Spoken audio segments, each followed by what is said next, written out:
Buenas a todos, ¿qué tal estáis? Espero que muy bien. Bienvenidos a un nuevo vídeo en el que volvemos a especializarnos en la dinámica de los mini podcasts. Aquellos que seáis nuevos, permitidme contaros resumidamente en qué consiste. Simplemente os hablo de un tema que considero en que me manejo bastante bien, que tengo suficiente información de calidad y verdadera para transmitirosla a modo de charla amena, apacible y sobre todo lo más entendible posible. Por otra parte, delante mía tengo una especie de guión, obviamente no es un PDF con todo lo que tengo que leer, ¿vale? Todo esto es de improviso y simplemente tengo una especie de títulos para saber qué decir en cada parte, para así no crear una charla en el que sea propenso a desviarme en un tema, andarme por las ramas, en fin. Sé perfectamente de qué pie cogeo en este tipo de situaciones, así que simplemente una especie de guioncito para que esta charla tenga un principio y un final y no se alargue más de lo que debería. Así que nada, en el vídeo de hoy vamos a hablar acerca del panorama político español, ¿vale? Basándonos en 4 bloques, que serán las bases históricas y el diseño institucional, el bloque de la izquierda, el bloque de la derecha y el centro, y una especie de conclusiones sobre los ejes de competición partidista. Siendo una charla un tanto exhaustiva de este panorama, ya que, como bien sabéis, España presenta un caso un tanto fascinante para la ciencia política debido a su transición relativamente reciente a la democracia, su sistema de monarquía parlamentaria y sobre todo su compleja tensión entre el eje ideológico clásico, izquierda-derecha, y el eje territorial, centralismo y nacionalismos periféricos. Así que para entender el mapa político actual no nos podemos limitar a enumerar partidos, sino que debemos comprender el sustrato histórico, el sistema electoral y las dinámicas sociológicas que lo moldean. Por eso lo he decidido dividir en esos 4 bloques. Por otra parte, hablando de política, cabe destacar que lo voy a hacer desde la más neutralidad posible. Entonces, veréis perfectamente que las palabras que elegiré no determinarán hacia qué lado de la balanza me inclino, ya me entendéis, según el ideológico clásico de izquierda o derecha, debido a que me considero alguien apartidario. Alguien apartidario es sencillamente una persona que no pertenece, apoya ni sigue ningún partido político en particular, así que no estoy afiliado a grupos políticos, así que tengo permitido actuar o dar opinión de forma libre, sin defender a ningún grupo o siglas. Y he de decir que también actualmente soy bastante apolítico viendo lo que hay por ahí. Y apolítico ya es una persona que no tiene interés alguno en la política. Pero obviamente me intereso mucho por la política en retrospectiva debido al saber llegar a la conclusión de ser apartidario. Así que no voy a andarme más con rodeo, vamos a empezar con el bloque 1. En el bloque 1, el contexto histórico e institucional, vamos a remontarnos a la transición, ¿vale? La transición que es del 75 al 82, porque, como todos sabéis, en el 75 muere Franco y las élites reformistas del régimen y la oposición democrática, que eran los socialistas, comunistas y nacionalistas, pactan una especie de salida consensuada. De esa salida pues nace la Constitución del 78, un texto de consenso que define a España, esto lo habéis escuchado miles de veces, estoy totalmente seguro, como un Estado social y democrático de derecho, articulando un modelo territorial descentralizado conocido como Estado de las Autonomías. Dentro de este diseño institucional tenemos el sistema electoral, que lo compone sencillamente el Congreso de los Diputados, elegido mediante un sistema proporcional con circunscripciones provinciales. Esto pues tiene un efecto corrector crucial, ya que prima a las zonas rurales frente a las urbanas y sobre todo sobre representando a partidos nacionalistas regionalistas concentrados territorialmente, como es el PNV, ERC, Bildu, mientras castiga a partidos de ámbito nacional con voto un tanto disperso. Luego un bipartidismo imperfecto, donde desde el 82 hasta 2015 España ha estado viviendo un bipartidismo dominado por el PSOE y el PP, siendo el PSOE centro-izquierda y el PP centro-derecha. Ya especificaremos más acerca de esto. Siendo este sistema rompiéndose con la crisis financiera de 2008 y el movimiento del 15M en 2011, dando paso a ya no bipartidismo, sino a un fragmentado multipartidismo. Y una cuestión territorial donde, a diferencia de otros países como Francia o Alemania, la identidad nacional es un eje de competición fundamental, siendo los principales Cataluña y el País Vasco, donde ambos poseen identidades nacionales propias fuertemente arraigadas, generando partidos que no se alinean exclusivamente en el eje izquierda-derecha clásico, sino más bien en el eje del centro y de la periferia. Comenzamos con el bloque 2, la izquierda política. Actualmente pues lo encontramos fragmentado entre una socialdemocracia tradicional, el populismo de izquierda alternativa y nacionalismos periféricos progresistas. El primero de todo, el PSOE, Partido Socialista Obrero Español. Es el partido más antiguo de España, fundado en casi los 80, creo que en el 79. Históricamente marxista, renunciando al mismo en el 79, pues para abrazar a la socialdemocracia. Es el partido del actual presidente del gobierno, Pedro Sánchez. Ideológicamente es un partido de centroizquierda. Económicamente pues defiende un estado de bienestar, subidas de salario mínimo interprofesional y una fiscalidad progresiva, pero sin romper con la economía de mercado. La estrategia actual es que bajo el liderazgo de Sánchez el PSOE ha virado hacia una estrategia ante la imposibilidad de mantener mayorías absolutas, optando por pactar tanto con la izquierda radical, que es Sumar, como con los partidos nacionalistas periféricos, ERC, Bildu, PNV, Junts, hablaremos de ello más tarde. Su principal desafío interno será gestionar las tensiones con los varones territoriales, que son los líderes regionales, que a menudo pues, chocan con las concesiones al independentismo. Por otro lado tenemos a Sumar y a la izquierda alternativa, siendo antes Unidas Podemos. Este partido nace en la crisis del 2008 y el 15M. Primero fue Podemos, liderado por Pablo Iglesias, que aglutinó a la izquierda anticapitalista y el descontento juvenil, junto a Izquierda Unida, liderada por el Partido Comunista.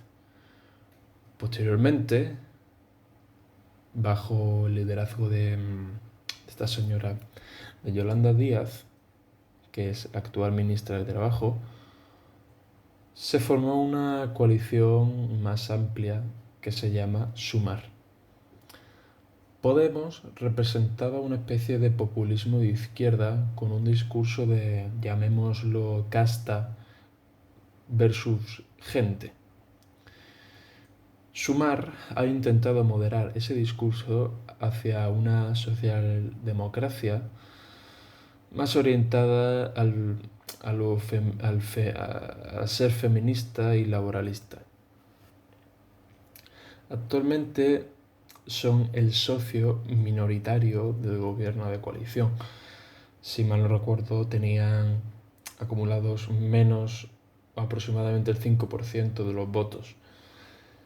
Su principal lucha es interna por la convivencia entre los morados históricos, que era Podemos, y las nuevas formaciones regionales de Sumar, siendo las mismas conflictivas, llevando a una ruptura parlamentaria a finales de 2023, aunque siguen formando parte del mismo ejecutivo. Y por último, la izquierda independentista y nacionalista periférica. Aquí es donde el análisis va a ser un tanto más fino. RC, o Esquerra Republicana de Cataluña, es un partido independentista catalán de izquierdas, defendiendo a una república catalana y un modelo económico del estado del bienestar.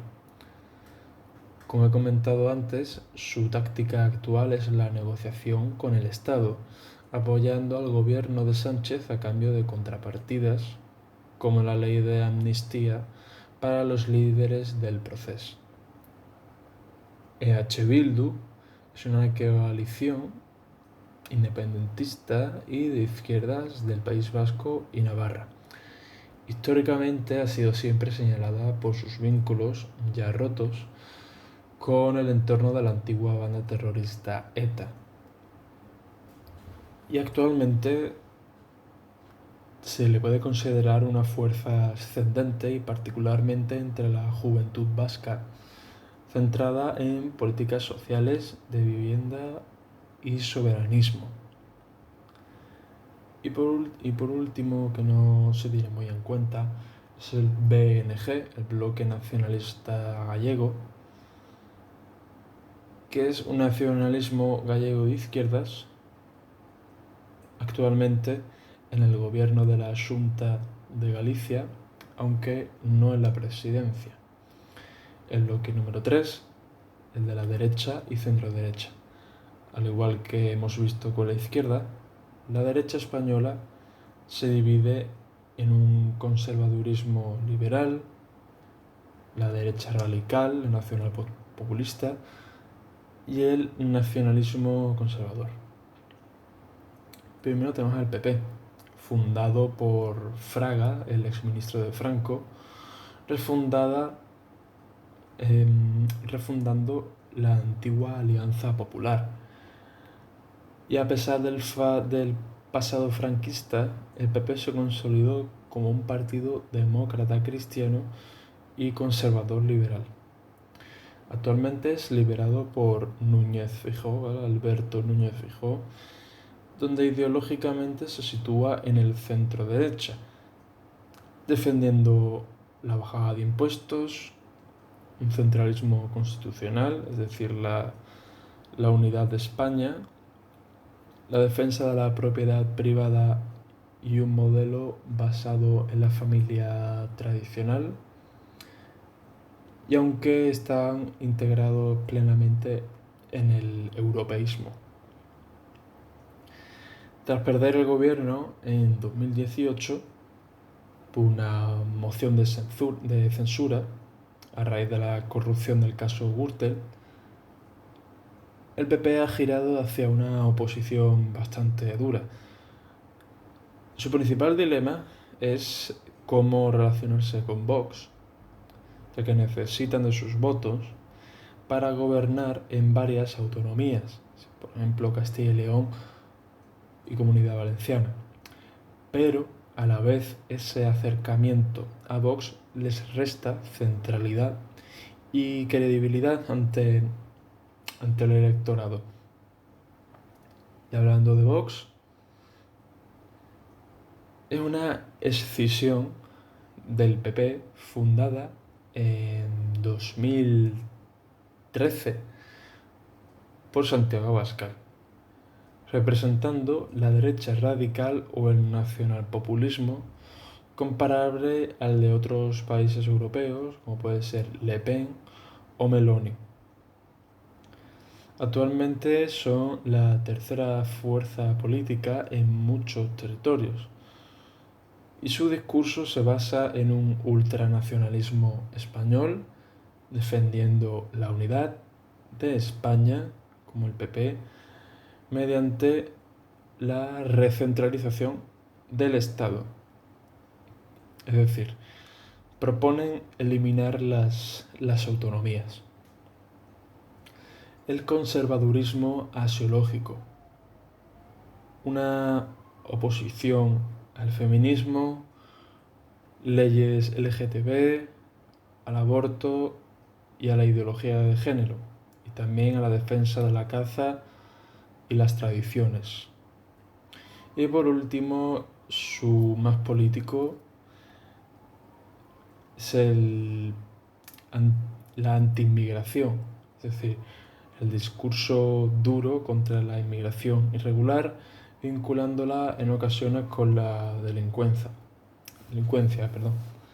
Aunque visto lo visto, hoy día si te pones a navegar un poco, vas a ver que el índice de criminalidad es muy superior por parte de inmigrantes que de españoles. Y su rol se puede decir que es como un partido bisagra para el PP en la derecha, condicionando así políticas culturales y educativas en los gobiernos de coalición autonómicos. Ahora pasamos con la derecha nacionalista periférica. El PNV, el Partido Nacional Vasco, es de centro derecha, democristiano y nacionalista vasco. Es la fuerza hegemónica en Euskadi, defendiendo el autogobierno y un derecho a decidir no ejercitado de forma unilateral, pero se caracterizan por su pragmatismo económico, que defienden el llamado concierto económico vasco y el tejido industrial, y su estabilidad institucional, siendo estos socio clave para la gobernabilidad de España en Madrid, tanto con el PSOE, como comenté anteriormente, como en antaño fue con el PP.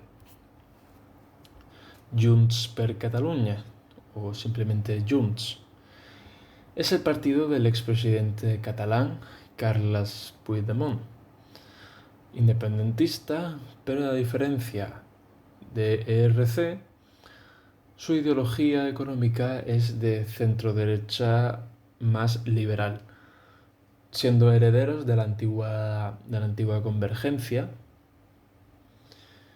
Su estrategia es a llamarlo un chantaje constructivo, nuevamente con lo que estuve hablando del PSOE, que otorgan sus 7 votos vitales en el Congreso a Sánchez a cambio de medidas como la ley de la amnistía, manteniendo siempre esa especie de amenaza de retirar el apoyo si no se avanza hacia la autodeterminación. Y al igual, como mencioné del nacionalista gallego, hay una coalición canaria.